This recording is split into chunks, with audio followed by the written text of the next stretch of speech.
ഈ പാലക്കാട് സുരേന്ദ്രന്റെ എഫക്റ്റ് വിജയിക്കുമോ അതോ സന്ദീപ് വാര്യരുടെ എഫക്റ്റ് വിജയിക്കുമോ?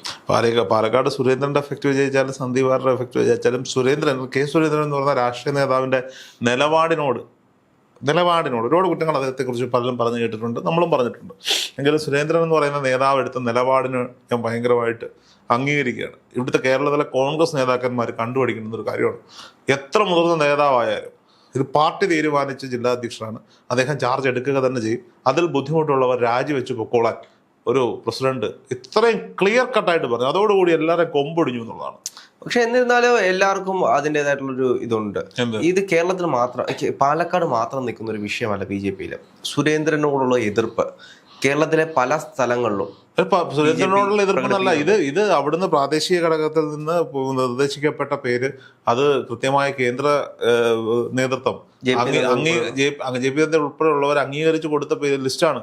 ഇപ്പൊ പാലക്കാട് വിഷയം മാത്രമല്ല, എവിടെ വേണമെങ്കിലും എടുക്കും. അവരെല്ലാവരും സുരേന്ദ്രൻ എന്ന് പറയുന്ന ഒരു കാര്യങ്ങളുണ്ട്. യുവമോർച്ചയിലൂടെയും BJP-യുടെ ജില്ലാ കമ്മിറ്റിയിലും ഒക്കെ ഓരോ സ്ഥാനങ്ങൾ കിട്ടി വളർന്നു വന്നവരാണ് ഞാനും രമേശും ശോഭയും ഒക്കെ.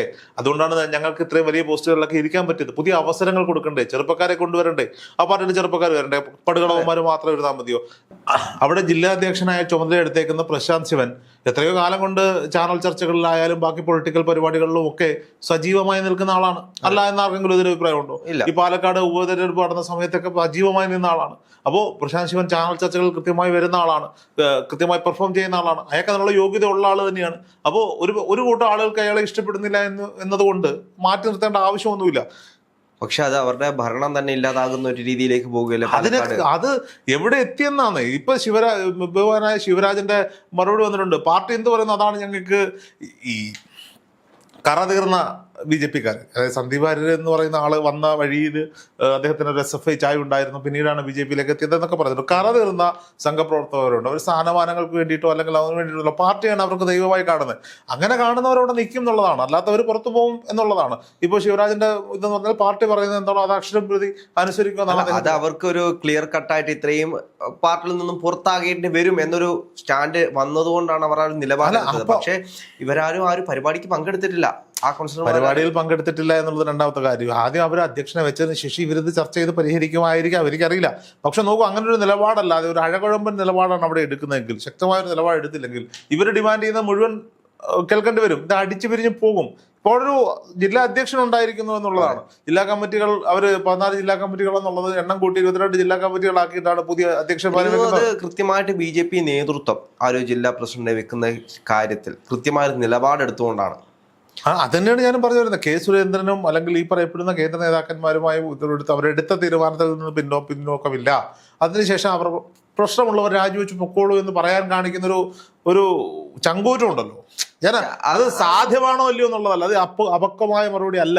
ഒരു പ്രസിഡന്റ് അങ്ങനെ ആയിരിക്കണം എന്നാണ് ഞാൻ പറയുന്നത്. ഇപ്പൊ CPM-ൽ ഈ പ്രശ്നങ്ങൾ ഉണ്ടാവില്ല. CPM-ൽ കൃത്യമായി അവരുടെ പാർട്ടി നേതൃത്വം തീരുമാനിക്കുന്ന കാര്യങ്ങളും കൃത്യമായി കാര്യങ്ങൾ നടന്നു പോകും. കോൺഗ്രസിലാണ് ഈ പ്രശ്നം വരുന്നത്. കോൺഗ്രസിൽ ഈ കണ്ട അണ്ടനും അടകോടനും ഒക്കെ പ്രശ്നം ഉണ്ടാക്കുമ്പോൾ ഇവനെയൊക്കെ കോംപ്രമൈസ് ചെയ്ത് അക്കോമഡേറ്റ് ചെയ്യാൻ ശ്രമിക്കും.